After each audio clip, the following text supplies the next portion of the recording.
Various conflicts in the Middle East, ongoing in one form or the other, have reduced once prosperous nations to mere husks of their former selves. Millions of people have had their lives taken away from them. Innocent children have been pummeled by indiscriminate airstrikes. Minority groups have been at the receiving end of bombs, tear gas, and even chemical weapons. But one of the most disturbing realities of a war zone is the use of sexual violence as a tactic of war, subjugation, and terrorism. In a recent interview aired on Iraq's Al Iraqiya TV, a Yazidi woman who was once abducted by ISIS and kept as a sex slave by one of its members bravely confronted him on live TV. Watch this emotionally charged interview. It's something no woman would ever want to go through. In a TV interview in Germany, a Yazidi woman came face to face with an ISIS terrorist who had raped her.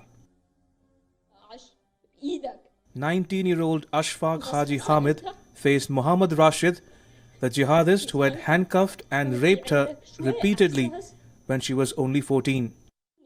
She stood facing her attacker. An ISIS terrorist was in a prison jumpsuit and forced to listen to the pain he had caused her.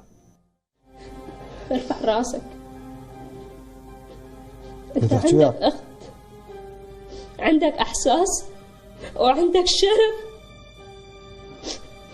أنا كنت 14 سنة.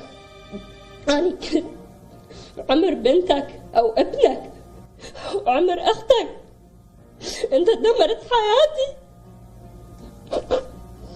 After the emotional speech, the footage ended with Ashfaq collapsing at Rashid's feet, clearly reopening the traumatic wounds of her past. Ashfaq is one of 7,000 Yazidi women who were raped and had to endure unspeakable atrocities at the hands of ISIS terrorists. More than 3,000 Yazidi women remain missing. The less unfortunate ones have escaped, like Ashfaq, and have taken refuge elsewhere. And overall, nearly 100,000 Yazidi men and women have fled abroad. For many, the persecution of their people has spawned new, passionate champions of human rights. One of them is Nadia Murad, winner of the 2018 Nobel Peace Prize. Murad escaped from captivity as an Islamic State sex slave and lost 9 male siblings in massacres. She turned her pain into inspiration and went on to become an advocate for the rights of her community around the world. And like Nadia Murad, the brave Yazidi girl Ashfaq's dramatic confrontation with the ISIS predator shows that facing your fears and standing up for yourself is sometimes the best way to move forward. Bureau Report, Wion, World is One. And now we have our West Asia Bureau Chief Daniela Pagani joining us live from Amman and Jordan for more on that story that we're tracking.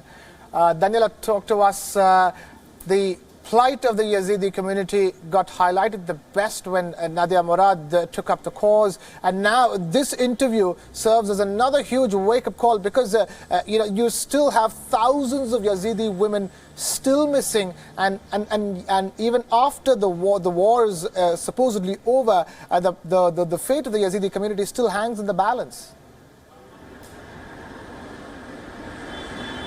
Absolutely, yes, they very much hang in the balance. In the region where they live, which is in northwestern Iraq, in the region called the Shinjar, there are at least 80 mass graves which needs to be excavated. The central government in Baghdad is putting some funds and the United Nations is helping, but it is an expensive procedure which is not absolutely speeding up, and many of the families have no idea about where thousands of their beloved still are. Some of the Yazidi women who were repeatedly raped by animals of the Islamic State have had children, and these children have not always been welcomed back in the communities of the Yazidi. It is a very small religion, and with very precise rules. They do not allow children coming from non-Yazidi fathers to be Yazidi. So many of these women are currently relocating in Europe, particularly in Germany, exactly where all these incidents started back in 2018, where first these women came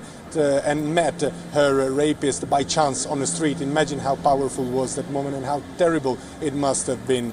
So the relocation of the Yazidi women and their children is going on, but again it's a very slow and painful procedure. They are not getting the justice they would want to get. There are no current trials where they can stand as testimonies in Iraq and face their abductors, their rapists and all the murderers that have killed their sons and daughters and members of their community.